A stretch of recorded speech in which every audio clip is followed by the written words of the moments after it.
Hello, everyone. This is another Black Conservative. I am Ryan Bowling. Thank you all for joining me. So, business tycoon and filmmaker, which I believe at this time, I think he's a billionaire now, Tyler Perry is pretty upset. And you may be asking, what is he upset about? Well, he's upset about the fact that the very people that should be supporting him, black people, are not supporting him. He's basically saying in an interview at a documentary that was done on him that Hollywood has been the least of his problems. It's been black people or his own that have been basically a roadblock, or rather a thorn in his flesh to his success. Yes, his very own people. He's pretty upset about that. He's hurt by it. So what I'm going to read this article. I want to get right into this. I want you guys to hear exactly what he is saying and what he is referencing here and who he is referencing. And I'm going to give you my commentary because there is some things I definitely want to cover here. So yeah, he's pretty upset about that. And I find it interesting that you would think the very people that would support you are not supporting you. But the article says the new documentary, Maxine's Baby, the Tyler Perry story, explores the filmmaker's story from his abusive childhood to his subsequent success. Though it regularly explores Tyler Perry's ingenuity, one particular section has been catching some media attention: the criticism he received from the black community, which he says hurts the most. I think the most difficult part in all the success wasn't battling Hollywood, it was black people. And in today's society, that's a no-no. You're not supposed to talk about black people being a problem. You're not supposed to do that. That's politically incorrect. Let's go on. Perry says in the doc, as reported by The Messenger, there's a certain class of black people who look down on all things Tyler Perry. Let's find out what he's talking about here. For instance, filmmakers Spike Lee, who is a great filmmaker, awesome filmmaker, phenomenal filmmaker, okay, referred to Tyler Perry's work as, quote, coonery buffoonery, along with scholars like Donald Bogle and Jamala Limix. I hope I'm pronouncing the name of this individual right, who wrote in an open letter to National Public Radio that Perry's work features, quote, old stereotypes of buffoonish, emasculated black men and crash, sassy black women, end quote. Okay, I get it. I get that point of view. I do. I get that point of view, but I'm going to elaborate on that. Lemix went on to argue that Perry's character, Medea, disrespects the classic black grandmother matriarch, which was seriously portrayed, which was seriously portrayed in movies like Soul Food and lampooned in movies like Big Mama's House. Okay, we have two different ones here. You know, we had the black grandmother matriarch seriously portrayed in Soul Food, which it was. Soul Food was a great movie, and lampooned in movies like Big Mama's House. I don't even remember seeing Big Mama's House, you know. I don't remember seeing that. But anyway, yeah, I mean, you have the serious part and you have the comical part, but I'm going to get into that. Through her, the country has laughed at one of the most important members of the black community, Mother Dear, the beloved matriarchs. Our mothers and grandmothers deserve much more than that, she wrote of Medea. I don't think that Tyler Perry entered the creative marketplace to save the black community, says acclaimed poet and author Carl Hancock Rooks in the documentary. And if he did, I think he would have actually come fully armed, which he did not. Perry reflected on the pain this caused him. When I started to look at the history, and this is interesting, when I started to look at the history of what we've done to each other as black people, others who are successful, it's pretty interesting to me, he says in the film. Amos and Andy was the first African Americans on television. And it was the NAACP who boycotted, the first television boycott ever. I didn't know that. So the show was yanked off the air in 1953, and there was not another black cast on television until the late 1960s. Pretty sad, right? Perry also recalled how the NAACP boycotted the Oscar-nominated movie, The Color Purple. I didn't know that neither. I didn't know that as well, but listen to this. They were picketing outside the Oscars, Perry says in the doc. Langston Hughes called Zora Neale Hurston a new, quote, a new version of the darky because she spoke from a Southern dialect and she wrote in that dialect. Well, I mean, that's the way they spoke. But anyway, so I learned very early on that it's okay. this is how it goes. No matter how well or good your intention is, no matter how many people it freely lifts out of despair and sadness, it only matters to certain critics if it is what they deem to be art. At least one prominent black artist defended Perry's work, rapper Killer Mike. Now, this is interesting. I don't even know who Killer Mike is, okay? I don't follow these rappers. But anyway, the audience is there. This is his words. The audience is there. He paid attention to an audience that people ignored and were saying, come up to us. And he said, no, I'm down here with you. We're going to laugh at the things that we laugh about amongst family gatherings, which they do, okay? All right. We're going to make public the things that we think of as joking, Mike says in the documentary. And that's the end of that article right there. Yeah.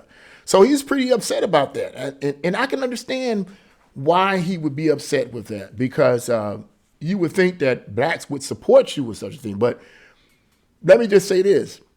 People like Spike Lee and this poet and so forth, they come from a different train of thought, okay?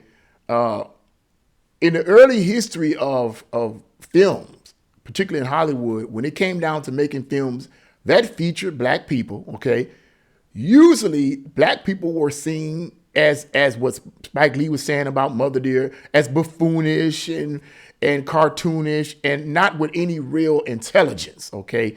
So black filmmakers at that time would make movies that showed blacks as erudite and intelligent and highly sophisticated to combat the negative stereotype of how blacks were portrayed in early Hollywood films, particularly prior to the 50s, okay?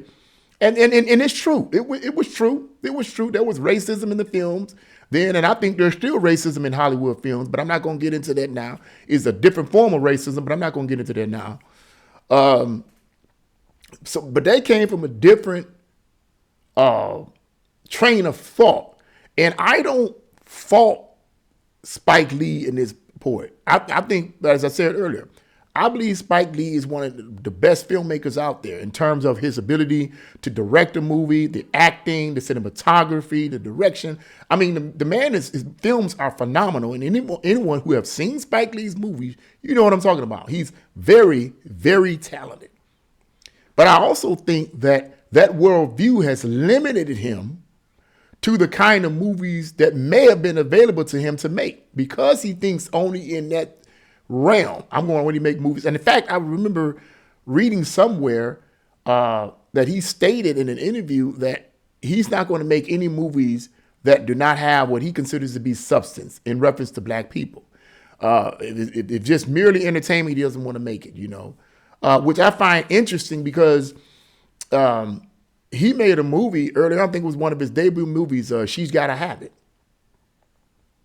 And it was filmed in black and white. I think that was one of his first movies that he made after graduating from film school. And correct me in the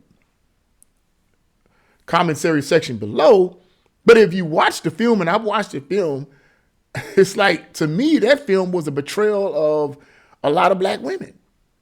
I won't say a lot of black women. I'll say certain black women that's from the hood. They just want sex and whatever. I felt like that's a stereotype. You was making a stereotypical film. And look, if you watch the movie, it's very graphic in its sexual portrayal. And of course, right, you're appealing to black people in the hood who like to get their freak on. Let's be realistic, okay? So, I mean, when I saw that film, I'm like, well, that's kind of like, you know, sexist too. That's kind of like stereotypical too. So it can go both ways, my brother. But in spite of all of that, I admire Spike Lee's films, but I think that because he limits himself to that worldview, it kind of have shackled him from expanding on other films that would be entertaining, okay? Tyler Perry comes from a different type of school, so to speak. And when I say school, I'm not talking about necessarily academic. I'm just talking about worldview. Tyler Perry comes from a different, school. He jokes about the matriarchs. He jokes about it. He makes it funny. If you watch a vast majority of Tyler Perry's movies in terms of him being the writer of the screenplay and the director, most of his films have comical overtones in them. Do they not? Yes, they do. Because he's mostly a comedian. I watched his stage play, okay? I watched the stage play when it first came out. When I didn't even know nothing about Tyler Perry, but I knew about the stage play, Woman Thou Art Loosed. I watched that, and it was hilarious, okay? And he took the matriarchs, whatever, and he made her funny, okay? Yes, Soul Food made it serious, but Tyler Perry made her funny. So the idea of Tyler Perry making the mother, mother matriarchs in the black community and black family buffoonish and cartoonish, I think that's overdoing it. There's two sides to both of them, okay? It's two sides to both of them. So you can look at it seriously, and if you like the serious part of Madea or the mother matriarch, the female black matriarch, all power to you. If you someone who likes to laugh, you can watch Tyler Perry's films and laugh at it. Either way it goes, both add substance and, how can I put it, intellectual stimulation to all audiences that watch it. What that's saying is that we're not limited as black people to just one worldview or mentality. It's the same thing in the political realm. You got the Democrats and you got the Republicans. You got liberals and you got conservatives. And as conservatives, we get backlash from black liberals who think we selling out. But that's not it. It's just that there's two different perspectives. So now you have a richer platform to go by. So whichever one you choose based on your own values is what you're going to choose. And the same principle with the films.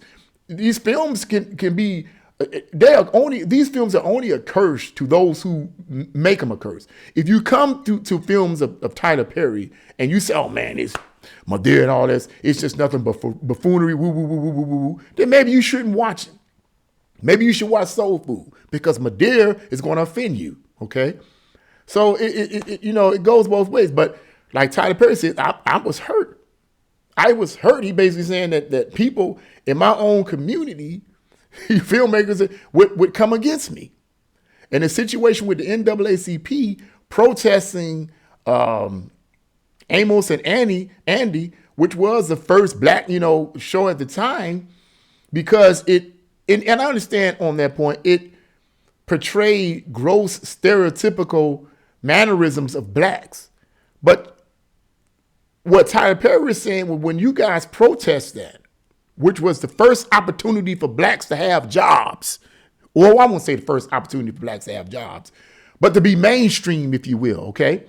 On TV, mainstream TV, for you guys to protest and then to get taken off of TV was hurtful for the black community as a whole, because there weren't that many black characters on TV, whether they were given stereotypical roles or not. The point is there weren't that many black characters on TV. And so for the NAACP, with whether or not they, with their good intentions, by protesting against the film, against the TV show rather, you ended up taking off a TV show that could have been beneficial to a lot of blacks who wanted to get into acting.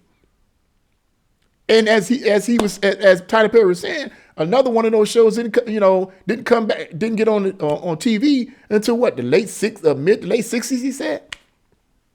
That's a sad scenario. And it's so sad that we as black people, and summing this up, how we put each other down for just doing things different. Let people do what they do. Let them do what they do. That's one of the things that bothers me about us, as black people, man. We just don't know how to unite. We just don't know how to unify. And when we do talk about unity, it's always something dumb, in my opinion. I hear people say things like, black brothers, this will say stuff like, man, we need to be unified. Okay, my question is, unified in what? Unified in what? Being unified means nothing if you don't have a particular vision to be unified in that's going to actually benefit the black community and spread abroad. But if you just talk about being unified just for the sake of being unified because all other races are unified, Then that makes no sense. If you look at the Asian communities and the white communities and Asian and their unification, what are they unified on? They're unified on things that benefit them and their race. The Indians are unified on education. So that's why they rise up in the academic world and they rise up in the economic world and the business world. Why? Because they're unified on that front. You look at the Chinese, same principle. Unified on that front. What are we unified on? What are we as a black community unified on? Thuggery? Oh man, snitching? Oh man, you better not snitch. You better not snitch. Are we gonna get unified on something foolish like that? If we're gonna unify on something that's gonna actually profit the black community rather than tear it down. So that's what I wanted to say about that. I understand Tyler Perry's worldview and I understand how he feels, but it's just crazy how we as black people treat each other. But this is what I thought about it. What do you guys think? Leave your comments in the comment section below. Like, share, and subscribe to my channel. God bless you all and see you again.